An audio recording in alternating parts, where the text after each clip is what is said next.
This is Rob Tubman for Boxing Social in association with Betfred. Delighted, as always, to be joined for the first time in 2020, might I add, by Sky Sports Head of Boxing, Adam Smith. We're at the Avanesyan Kelly press conference here in London. Adam, how you doing? I'm very well, thank you. Friday morning. The sun is shining, beautiful part of the world here in London Bridge, and a wonderful fight card, isn't it, for March the 28th, topped by, a great clash that we were looking forward to somewhat 14, 15 months ago, and it was curtailed at the final hour, and now we've got it on, and now he's a European champion, Avanesyan, and Kelly's got it all to prove after, maybe not the best year for him. He was possibly, criticised at times, but, he's unbeaten, he's got unbelievable amounts of talent, he's young, Adam Booth believes he's going to become a world champion, and I think Josh Kelly has impressed us in bursts many, many times over the last sort of 2 or 3 years. He just has to put a complete performance together, and it's going to be really tough. This is the acid test so far for Kelly, and it's one he could come through and dazzle in, also one he could find very, very tough. You mentioned the fact that these two were supposed to face off about 14, 15 months ago. It seems like an eternity ago, and an awful lot's happened since then. David Avanesyan has gone on, as you say, to capture the European title in spectacular fashion with 2 wins over Carmen Lejaraga. Yeah. Would you say he's now the favourite going into this fight? Yeah, possibly. I mean, as I said, the talent, I think, still lies. The natural, boxing ability probably does lie with Kelly.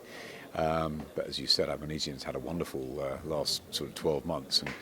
And Kelly's had a slightly difficult one, the fight with Ray Robinson in the Garden, and some people felt he lost that. He got the draw, and we didn't see the rematch. But he certainly lost a little bit of traction last year. But it's difficult because Adam's put a lot of pressure on him, saying he's going to be he's probably the best fighter he's ever trained, and and he's got we know he's got that class.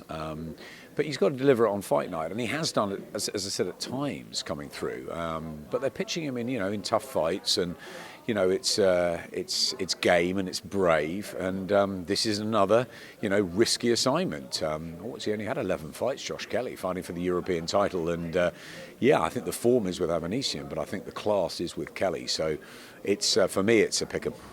Style-wise, it obviously offers up a tremendous blend of styles. You've got David Avanesyan, who's on this real KO tear recently, and Josh Kelly, who's, in his last few fights especially, has been predominantly a back foot fighter. Who would you say this fight fits more?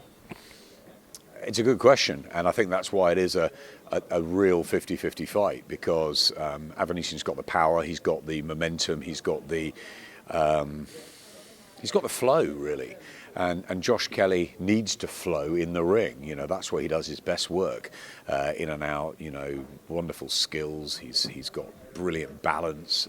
He's fluid. Adam Booth's a super coach, and he'll have a game plan absolutely worked out. And I think if Kelly can execute that game plan, he has the boxing ability. I've always believed to go on and possibly become a world champion, and maybe a very successful one. But you need a lot of things in the package, and he's got to prove that he's got that. He's got to prove that he can come back off, an okay performance, which he had on the big stage in the Garden last year. He's, as I said, he's remained unbeaten. He's had a win since, but he needs to shine when it really matters.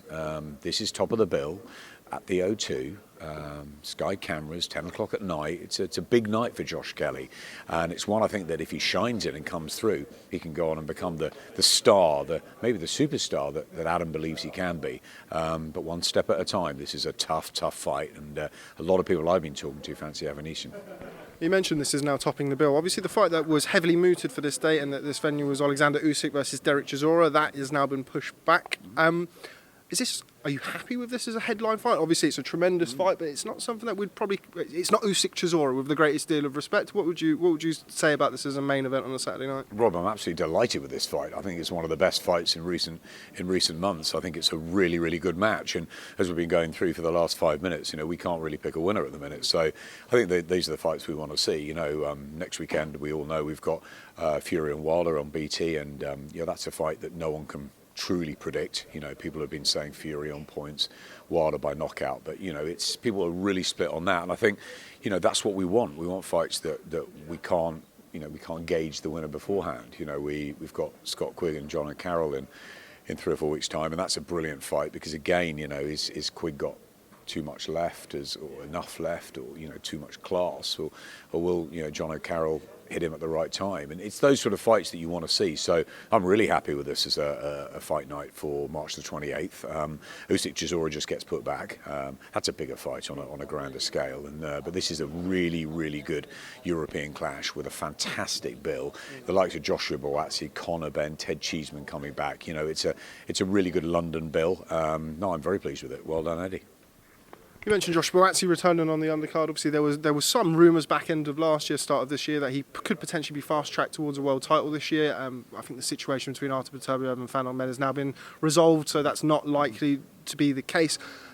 What's the plan for Josh Buatsi this year? What would you like to see from him? Obviously, the Blake Caparello fight was due to happen at the back end of last year. I think we were probably saying, you and I, this time last year, maybe even in this very venue, that this is the year for Josh Kelly and Joshua Buatsi to really come through. And I think while both have done well, neither has really established themselves as a genuine sort of, you know, big star to come out of Britain. I think they've both got enormous amounts of talent. I think most people feel Joshua Buatsi will become a world champion. I certainly do.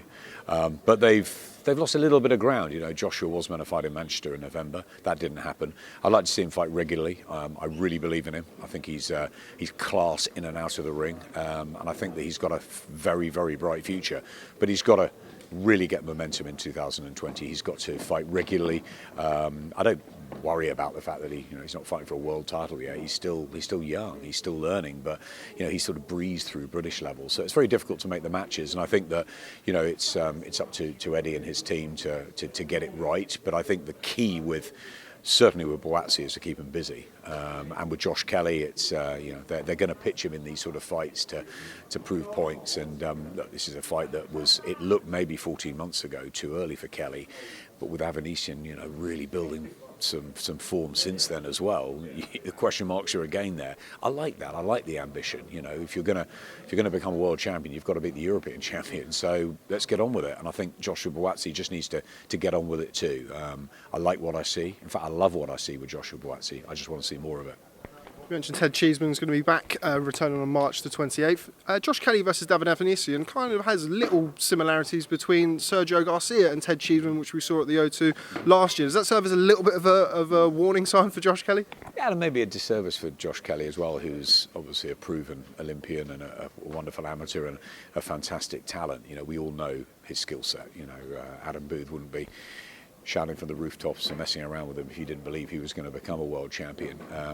Ted Cheeseman has been a very good domestic level fighter, and as we saw against Sergio Garcia, he didn't have a great night, and he was outclassed by a European champion who's gone on to do good things, and he's a very solid campaigner. Ted had the fight with Scott Fitzgerald, and it was close. I felt a lot of people felt Cheeseman won the early rounds. A lot of people felt Fitzgerald won it. It was one of those that was contentious, but I know Ted was really unhappy, really disappointed with not getting the decision there. He had a rough 2020, but 2019, sorry, but 2020 he can come back, and and I think the first step for him is maybe trying to get the British title back, and and that sort of level. Whereas Kelly's obviously stepping into European class, but I think that Josh Kelly is better equipped to deal with Avanesyan than probably Ted Cheeseman was in hindsight to deal with Sergio Garcia. I think we all felt that he had much more of a chance before the fight, but I think as it turned out, he's got more to learn, and that's fine. He's had a rough year, but he's a very dedicated fighter. He's got a lot of attributes, Ted Cheeseman. I admire him greatly, and I hope he can come back and prove to us that he can regain a Lonsdale belt and maybe go on to bigger and better things. It's just down to ambition now, because I know he had a rough year. Final one on this card, we've got Luther Clay versus Chris Congo, which is, if people are not familiar with either of these two fighters, that's a fantastic fight. Talk to us a little bit about that one. It's a really good fight, isn't it? I mean, we talk about matches and timing and all of this, and it doesn't really matter sort of whether it's up at European level or if it's, just slightly lower down. But I think the key is to get great fights. It's a humdinger that. I cannot wait for it, Rob. I really can't. Moving away, yesterday I went to Leeds to the announcement of a new signing. Apparently it was an announcement for yourself as well. Eddie said that you weren't aware that Josh Warrington had rejoined Matchroom, so let's get your reaction on that. Yeah, I was really disappointed with Eddie Hearn, who's standing about 50 yards to my right. He tells me everything, and we talk every day, and I didn't know. I was actually in a meeting yesterday afternoon when it was all sort of, the day before, when it was all bubbling through. I did have a chat with Steve Wood about 3 or 4 weeks before, and I sort of had I had a slight inkling that maybe I certainly would like what happened to have happened, but I was not involved. It was obviously very confidential, very close, and I think Eddie wanted to tell me before he announced it, but it was one of those, and I got a bit cross with him, but that was good. It was a good cross because I'm very pleased to have Josh Warrington back. We had a great relationship with him beforehand. He's a lovely guy. He's a great sort of family man. He's bright. he was like a little Ricky Hatton for us, in many ways. Going out selling his own tickets, packing the Leeds arena, and it just when he left, it was slightly disappointing. But I think we felt that he was sort of going a little bit round in circles, and Frank Warren did a great job with him. He's taken him to some really big fights, some huge nights, and to becoming the best featherweight in the world. So well done, Frank Warren. It was a terrific time he had with him. I'm just delighted that he's back with us. From a broadcasting point of view, he adds so much. Leeds are doing so well as well, football-wise. It's a huge sporting city. My dad's from Leeds. There's a lot of connections there. I love going up there, and I really admire Josh Warrington. So it's a fantastic announcement, and okay, I'll take that one from Eddie. At least he told me afterwards. We get plenty of not so nice surprises, shall we say, in boxing. So let's take the nice ones when they come along. What's the plan with Josh Warrington? Obviously, you've mentioned Ricky Hatton there, and he does have this kind of seismic following similar to that of Ricky Hatton. You were there on those Vegas nights when you were able to take thousands and thousands over to Las Vegas. Josh has done Elland Road. He has sold out the first direct arena. I think he told me 10 times he's headlined there or fought there. Is it got to be the big Vegas show? Is that what you want to see for Josh Warrington? I think it's a bit of both. I think it's. I'd like to see a big show in Leeds in the summer. I think if Leeds go up, which they look like they will, and there's the Leeds Rhinos. There's the whole city is buzzing. Our former scholar Jack Bateson is unbeaten. He could find himself in the mix there. Nicola Adams put them back on the map too. It's great. Leeds was a sleeping giant before Josh Warrington started topping the bills. We had the likes of Dereck Roach back in the day, and we had fun at Leeds. And I think that it would be great to have sort of one more, maybe open air show with Josh. Lovely to get Shaka Stevenson over or someone like that. Or, I think he wants the unifications. He'll fight Kid Galahad, I guess, at some point, unless he moves up in weight or they go a different route. But Kid Galahad was brilliant the other night. I thought that was his best performance in a long, long time. So there's real opportunities for Josh Warrington at feather, up at super feather as well. I'd like to see him fight in Leeds, and I'd like to see him go to America and try and conquer. And I agree with you. It's not, he's not Ricky Hatton. Ricky Hatton was a one-off. Let's be fair about that. But there are slight similarities, and I think he could get a huge amount of fans over. I remember going to Germany with him once, Josh, and he bought half of his estate, his streets in Leeds with him, and there was only 300 or 400 there. So I'm sure he'd get thousands over to Vegas, and it'd be a great week, wouldn't it, for the Leeds lot? And Josh deserves that. But I'd like to see him fight at home first. Just going to skip through a few things quickly before we get started. Last night, Twitter went into meltdown with Joe Gallagher, Callum Smith, Canelo Alvarez. I think Dan Raphael was the kind of the instigator. Rumours apparently that Billy Joe Saunders and Callum Smith have both turned down the opportunities to fight Canelo Alvarez. What do you know about that? Did you and I just stay off social media and just let them get on with it? It's all the fun of the fair, isn't it? Who knows what's really right or wrong? We don't have privy to the money, the deals that have been offered, and only they know that. Look, I like to see either Callum or Billy Joe fight Canelo, of course. I spoke to Billy Joe last week. He's desperate for the fight. I spoke to Joe Gallagher the other day. They're desperate for the fight. It's got to make sense on both sides, hasn't it? I know I've read what Oscar De La Hoya said, and it is a chance of a lifetime in many ways. Rocky Fielding took it, but let's be honest. Rocky was never going to win that fight, and it was a good payday for him. It was an opportunity to share the ring with a legend in a legendary arena. But with Callum and Billy Joe, they want to go and win the fight and win it in style. And I know Billy Joe really fancies that he will be the one person that can give Canelo all sorts of trouble. Was Canelo buoyed by the fact Billy Joe wasn't great in LA in the Staples Center, or is he worried that actually that is stylistically a rough fight for him? Callum a lot bigger, of course. So he brings different problems. But look, it's down to them. It's down to the camps and what they can decide. I just hope one of them gets it, because otherwise they'll miss out on a real opportunity. Because Canelo is a great, and to make a lot of money, to fight a great, and to have the chance of beating someone like that in Vegas is something that you want to think very seriously about. So I don't know. hope that one of them can get the deal tied up, and we'll get a Brit fighting Canelo on May the 2nd, because I really do think both of them have got as good a chance as anyone of causing an upset. And just finally, we spoke about it briefly off camera. It seems to have come around very, very quickly. Wilder Fury 2, heavyweight rematch next week in Las Vegas. Talk to me about that fight. I know you're very excited, as am I. Very excited about it. Very excited. Hoping to get out there. It's a really, really big fight, and it's the first one was great. It asked so many questions beforehand. Tyson Fury, was he ready? I think most people thought Wilder was going to win easily. It was a mistake. Tyson showed in that fight. I believed he won by 2 or 3 rounds, and he should have got the decision. I mean, it was miraculous how he got up off the canvas. Will he get up off the canvas again if Wilder hits him hard at any point during 12 rounds? I've been around Deontay Wilder a lot in the last year. We covered the Brazil and the Ortiz fights. If he hits you, you're going to go. But you've got to look at Tyson Fury. He did it once. He managed away. He's changed trainers. I mean, there's a lot of questions here. The new training regime, talking about knocking him out, which I don't think's right and don't believe in. I think that he's, if he goes in there and outboxes and outfoxes him again, he uses that size advantage and the skill set, he can give Deontay Wilder as rough a night again, and I think he can win, definitely. But you can't write off the equaliser that Wilder's got, the power. So it's a 12-round fight, and that's a long time to go without being hit cleanly, and it's going to be hard for Fury not to have to take something en route.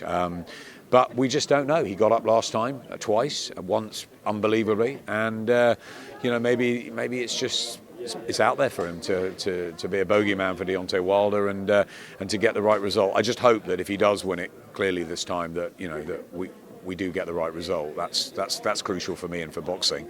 But Wilder by knockout is a genuine possibility, and for me, obviously, it would be great to see what happens, and will there be a third fight, or if Wilder deals with this in style and emphatically and maybe quickly, will that open the doors for a huge unification match with AJ. So it's a fascinating one, and one that we all want to be around or be talking about or be involved in, even if we're not broadcasting it. Absolutely. Just finally, what's a bigger fight for Sky? Joshua versus Wilder, Joshua versus Fury? They're both huge fights. I think, Wilder, the fact he's got the WBC belt, if he keeps that unification, the American and the Brit and the two different characters and all that, is huge. But obviously, for a British point of view, Anthony Joshua and Tyson Fury is probably bigger. So globally, I think probably a Joshua-Wilder fight, but certainly for our shores, Joshua Fury. But whoever wins, if Wilder wins, then you can still make the Fury match in a year and a half time in a big stadium here. So there's what we want to have is Joshua fighting both of them at some point in the next 2 years. Big stadium fight here or big stadium fight in Saudi? Yeah, it's a good question. The money that Saudi are offering it would be phenomenal, won't it, for both of those conundrums, any of those fights. So first things first, I'm desperate to get Anthony Joshua fighting in Britain in the summer. I think Eddie, myself, everybody are winning that battle. I don't think it is a battle. I think AJ is very clear. He wants to fight in London. He wants to bring the belts back. I'm desperate for the fight to happen at Tottenham. I am blown away. I was blown away by the stadium when I went. I'm a Liverpool fan, as you know, and we went and we got the points, and I got a good look round, and it's out of this world. I've been to huge stadiums around the world, and it's different gravy. Yes, if the Emirates get it, that's another great spot, and it will be a fantastic occasion. But I think for this one, I'm really hoping that they can get the deal done at Tottenham. I think it's the perfect stage for Anthony Joshua to fight Kubrat Pulev. A summer showcase around the time of the Euros when everyone's buzzing. So let's get that one done, and let's see what happens with Fury Wilder. But ultimately, there's big nights for the heavyweights out there. We haven't even mentioned Dillian White. Dillian always says, put me in that mix with them. He is in that mix. Looks like he'll fight Alexander Povetkin. Looks like that'll be a big fight in the spring. And Dillian will be there. And I know that Anthony's team want that third fight with Dillian White at some point too, which will be a massive event. So he's in the mix.